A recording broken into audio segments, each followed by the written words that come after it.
lecturer is Daniela Militianu. In Israel, everybody knows Daniela. She's head in MSK in Rambam.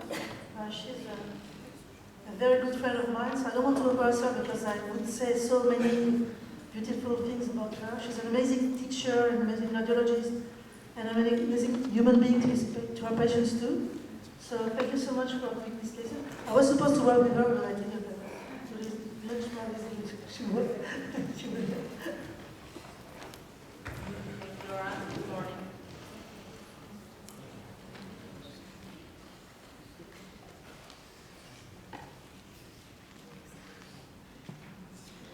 The objectives of the presentation are to demonstrate patterns of tumor and pseudotumor mineralization, differentiate between those large lesions and those lesions needing guidance.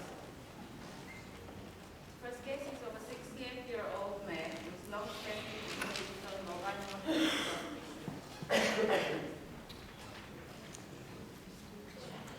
We can appreciate the soft mass, which is calcified, located between the mesocapsular joints of the third and fourth finger and accompanied by some periosteal.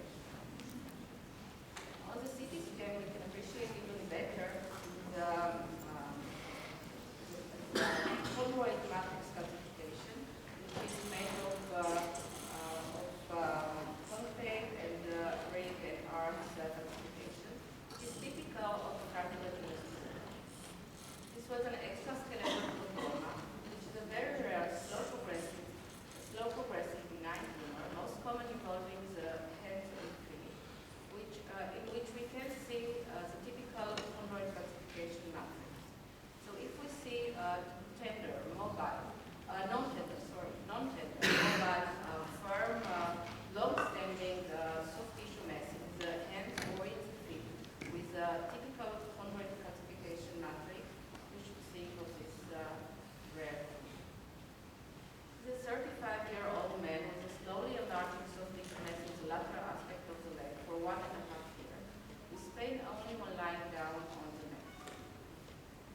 On the X-ray, we can see again the chondroid calcification of this large lesion, which is seated in the muscle.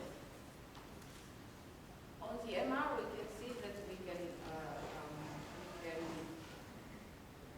see very well the tumor, but we cannot really appreciate the calcification in it, because those areas of low signal intensity in it can be also fibrosis, calcification, or hemosiderin deposition.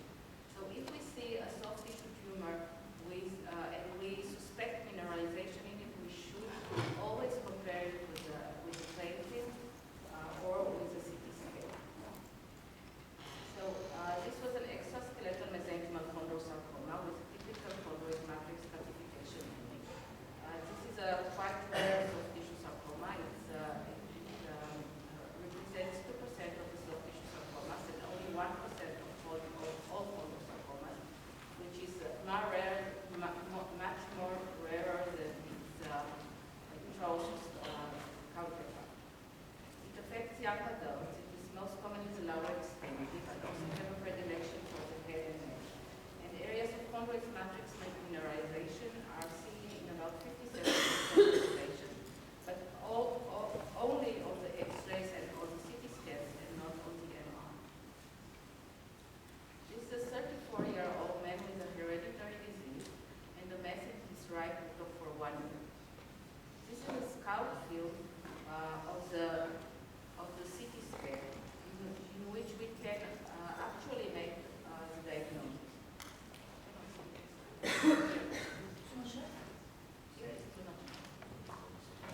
So we can appreciate numerous osteochondromas from the scapula, from both sides, from the ring, from the pelvic lobe, from the proximal humeri, and from the proximal femora. And we can also see that there are modulation effects in the proximal humeri and in the proximal femora.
presence of soft tissue mass with retinal calcification and rapid growth of an osteochondroma, innovation with hereditary multiple sclerosis are strong indications of malignant transformation. In case of a 24-year-old woman with swelling and mild pain in the medial aspect of the first toe, we can appreciate the very well-delineated erosion on the medial aspect of the distal phalanx of the first toe. And when we look closely, we can see faint calcification in the soft tissue adjacent. So this is diagnostic of a periosteal juxtacortical chondroma. This patient had also an MR scan where we can see this very small, smaller than 1 centimeter mass. Also with some linear and punctate low signal in it, which can be compatible with calcification, but also with fibrosis or hemosiderin position. So only when comparing to the basic morphology, we can really characterize calcification. We can see again the sharp erosion on the bone, no edema, no periosteal reaction, very characteristic of periosteal juxtacortical chondroma, which is a lesion beneath the periosteal membrane, more commonly in men than in women. It can affect all ages, but predominate under the age of 30. And it usually involves the metaphysis of longitudinal bones. It can also involve the bones of the hands and feet. And calcification can be seen in 50% of the cases, which is diagnosed. It's the case of a 21-year-old man with mild pain in the posterior aspect of his right knee for 1 year. If we look at this X-ray, we can see that there is a soft tissue mass adjacent to the posterior part of the distal metaphysis of the femur, causing erosion of the posterior part of the femur, very well seen in the AP field. We can also see that there is calcification or ossification at the periphery of the lesion and some faint calcification in the on the CT scan, we can appreciate again this soft tissue mass, which is adjacent to the cortex, causing erosion on the posterior part of the bone, of the cortex of the bone, and accompanied by some cortical thickening.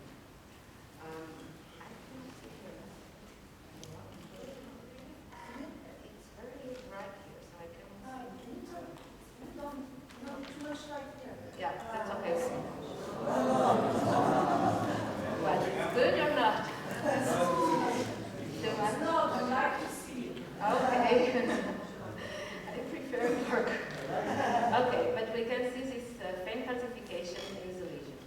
If we look at the MR, we can see how bright it is on T2-weighted sequences of fat saturation, which is characteristic of fluid, of a high content of fluid in the lesion, which is characteristic of a cartilaginous lesion. And we also can see the typical cartilaginous enhancement after gadolinium injection, which is only at the periphery of the lesion and with some nodules in it. You can see here too that the enhancement after gadolinium injection is peripheral.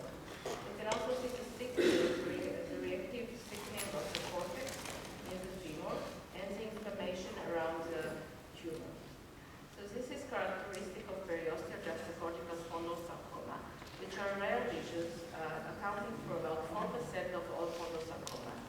They affect usually the third and fourth decade of life, and they present as palpable and slowly growing masses. This is a lesion of the surface of long bones, and is most common in the posterior distal femoral metastasis or diaphysis. The radiographic findings are of a round to oval-lobulated soft tissue mass on the surface of the bone.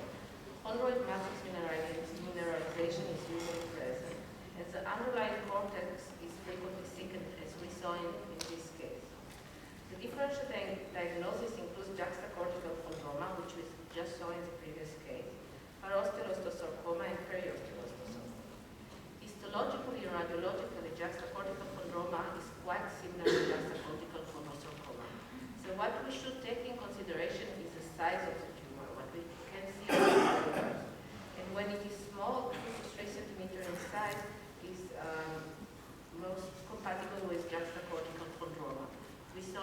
lesion, it was less than 1 centimeter, so this is compatible with juxtacortical chondroma.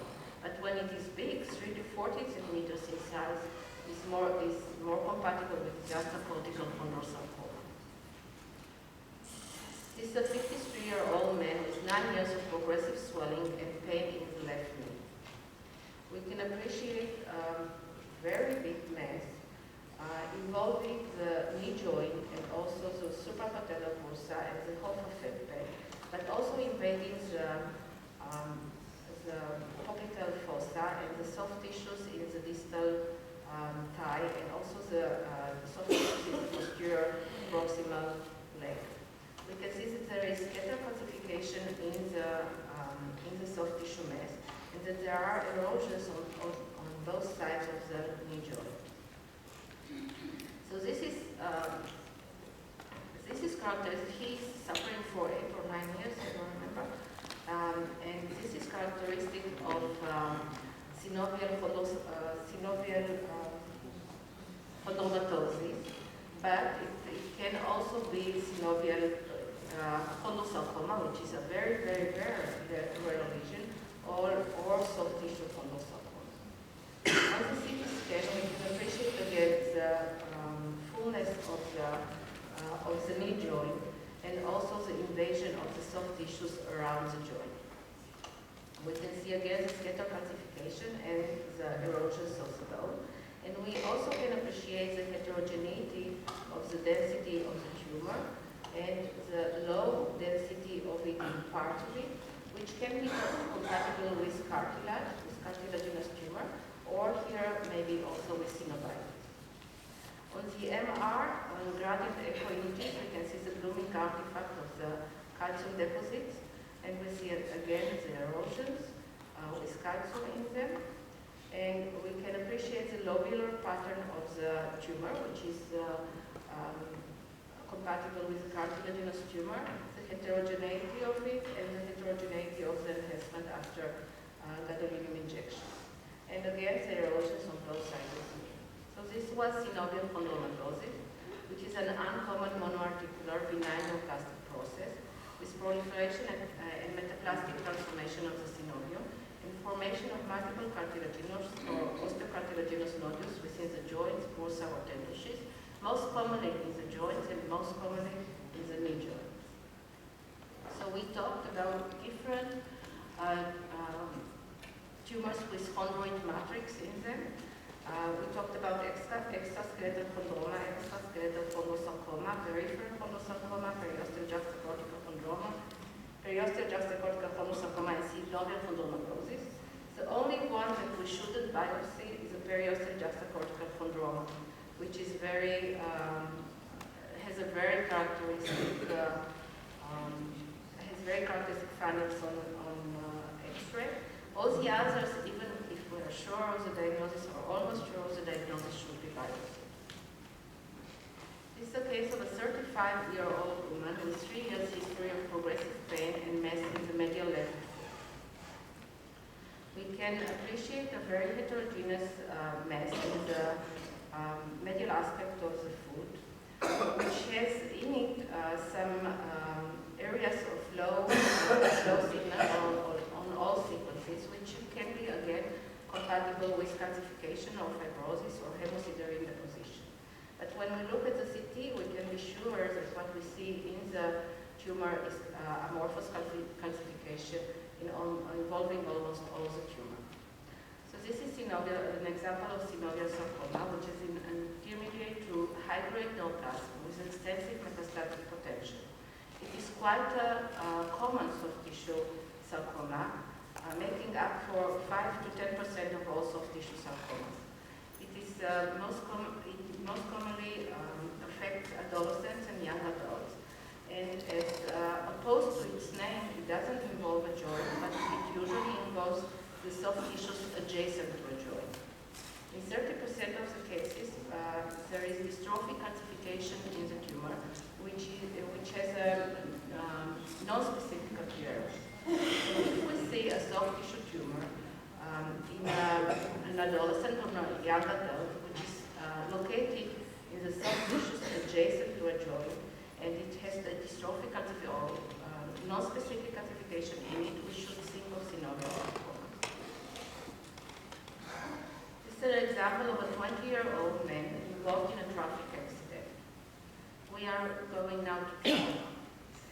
So on the day of his arrival, he had this CT scan which showed rupture of the spleen, which is not shown here, but we can see the hemiperitoneum around the spleen. And we can see that the extraperitoneal fat in the anterior part of his upper abdomen is completely clear.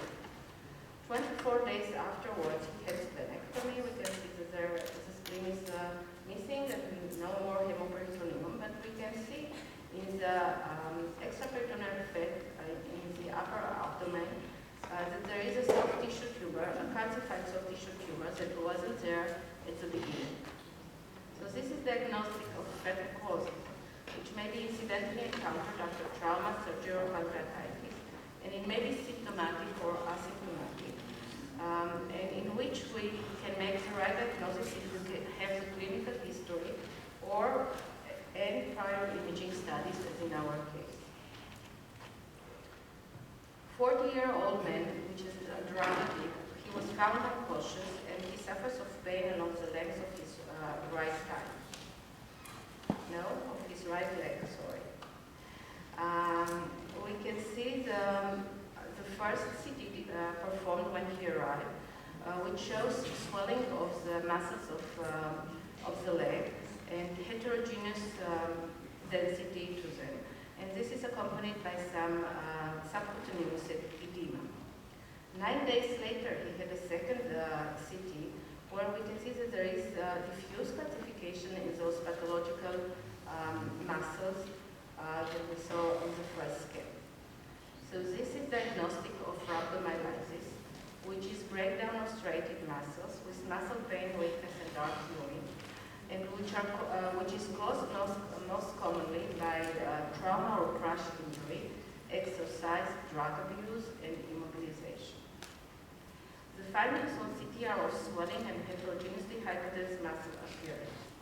And calcium deposits, as in our case, can be seen in the damaged muscle, and this occurs in the oliguric phase of acute renal failure due to rhabdomyolysis, and the calcification can disappear with the recovery after of the renal failure. This is a 12-year-old boy with 2 weeks pain and progressive swelling of the right arm after localized mild trauma. On the first X-ray taken, we can barely see a very faint calcification in the soft tissues of his distal arm. And barely see here too, here. We can barely see it here too. Very, very, very easy to miss. But 20 days later, we can see that there is a very well circumscribed mass here, calcified or ossified, also on the periphery, and has some laminar periosteal reaction adjacent to it. And we can see it very well also on the lateral, view of the arm. So this is diagnostic of myositis ossificans traumatica. He had also a CT where we can see very well the peripheral calcification or ossification of the lesion, and the edema and inflammatory process around it. We can see it here too. So this is diagnostic again of myositis ossificans traumatica, which is a benign process characterized by heterotopic ossification, usually within large vessels.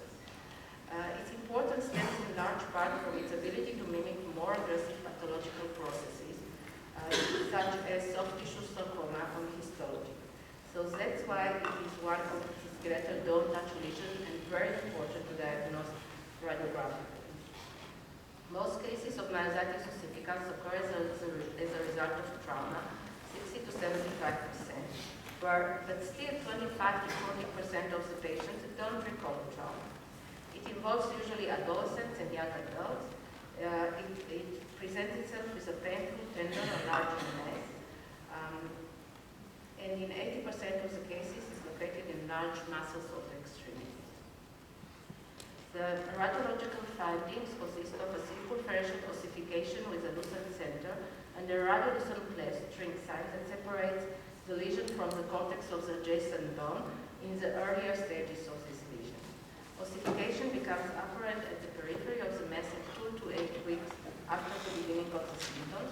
maturity is reached in 5 to 6 months, and the mass then shrinks. This is a 25-year-old woman with 3 weeks pain, very short time of symptoms, 3 weeks pain, and swelling over like the right hip after minor trauma. We can appreciate a very large pathological process in the muscles of her right buttock, but we should be aware of this small mass in the large pathological process, which has low signal periphery to it. We can see it also on the T1 sequence, and certainly after the T1 sequence affects operation after gadolinium enhancement. So we should be aware, and we should look for this small lesion in the big process with a low signal at its periphery, which can signify the same pathology as the myositis ossificans. And all around it is just edema and inflammatory reaction. So if we see such a kind of lesion, we should ask to look at the plain film. And we see that the first plain film taken immediately after the symptoms began was completely normal. But 2 days after the MRI and 35 days after this first X-ray, we can appreciate the calcified or ossified lesion in the muscles of her right buttock, with more, which is more pronounced at the periphery, which is very characteristic of myositis ossificans traumatica. This is a 10-year-old boy with a history of right thigh pain and progressive swelling, and we can appreciate a very scary big mass in the anterior part of his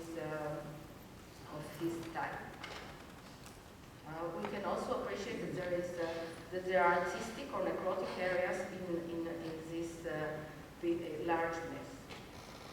On the axial sequences, we can appreciate again the very big heterogeneous mass, but we should pay attention again at this linear low signal intensity at the periphery of 3 circles in the lesion. And we again can see this cystic or necrotic area in. On the X-rays, we can see the big swelling of the quadriceps muscles, but we can also see a faint calcification or ossification in it. We can also appreciate it on the AP view. 2 months later, we can see that this got very much more clear calcification or ossification in the lesion in the anterior part of his thigh. And on the CT, we can appreciate very well this action type of calcification, ossification. This is probably ossification already, in 3 circles in this mass, which is characteristic of myositis ossificans traumatica. So this can be also a very big lesion, very big scary lesion, and it can have cystic areas in it which are caused by hemorrhage into the lesion. And just to show how this lesion matures, this is at the beginning, in the earlier stages of the process. We can see this calcification or ossification at the periphery, but look how mature it looks 7 months later. It looks like a bone and is now continuous to the field. And in the future, it can stay this way, or it can shrink even more. And just to finish this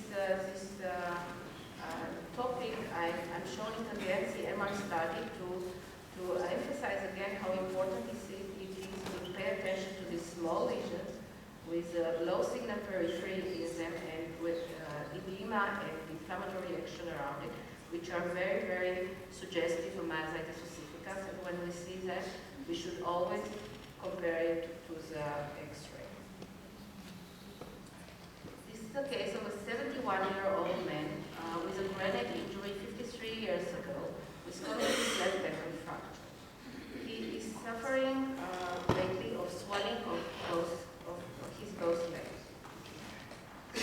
On the X-rays, we can see this that he has foreign bodies in his distal thigh and knee, and we can appreciate very big calcified masses in both his legs, in the anterior compartment, probably also part of the lateral compartment of both legs.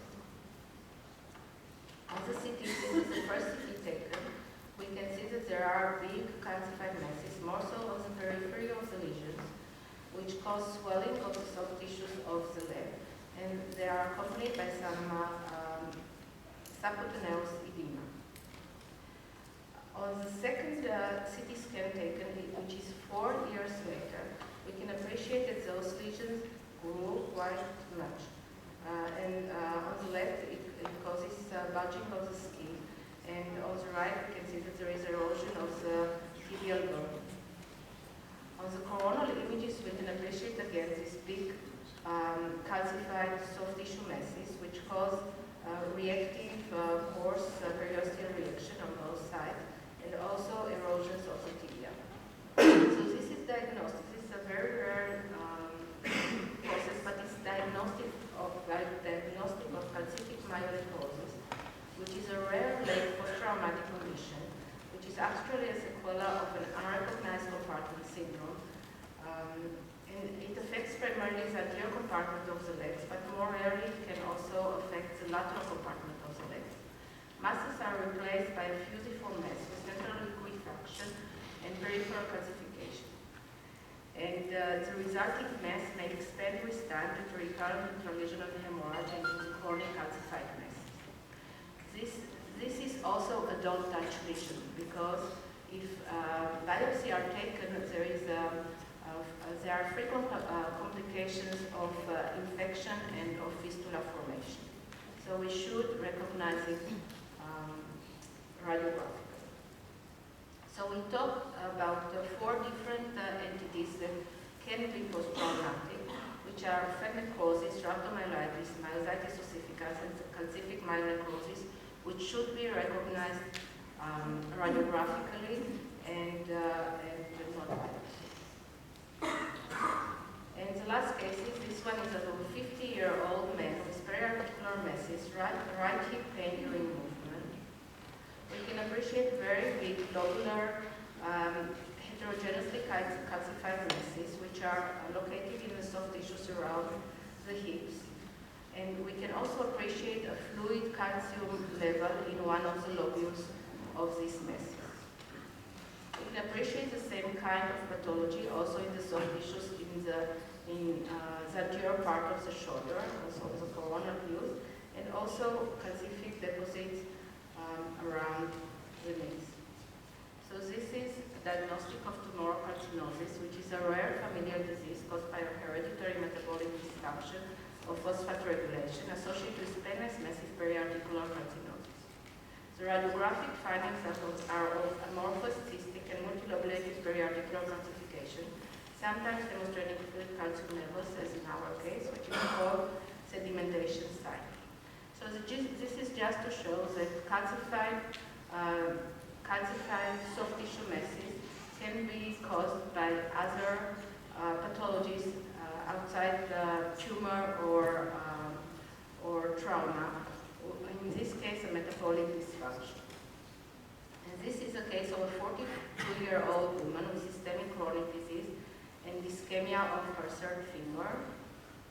And we can appreciate again lobular calcified masses around the wrist and around the part of the metacarpophalangeal joint, and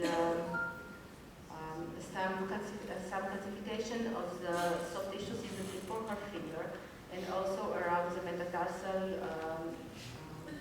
bone of the first toe, and around the metatarsophalangeal joint, and around the elbow. But we can also appreciate that she is very osteoporotic and that she has fracture contracture of the fingers, which is diagnostic of scleroderma with calcinosis circumscripta. So calcified masses can be also caused by collagen vascular disease. And this is a live case also of a scleroderma patient with calcinosis universalis,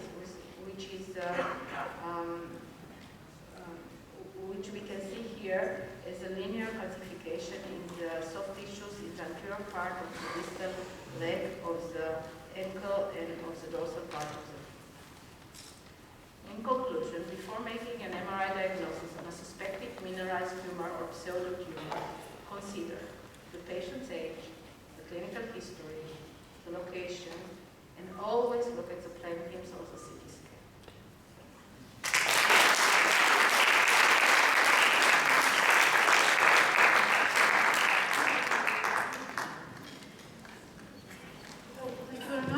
those amazing pictures.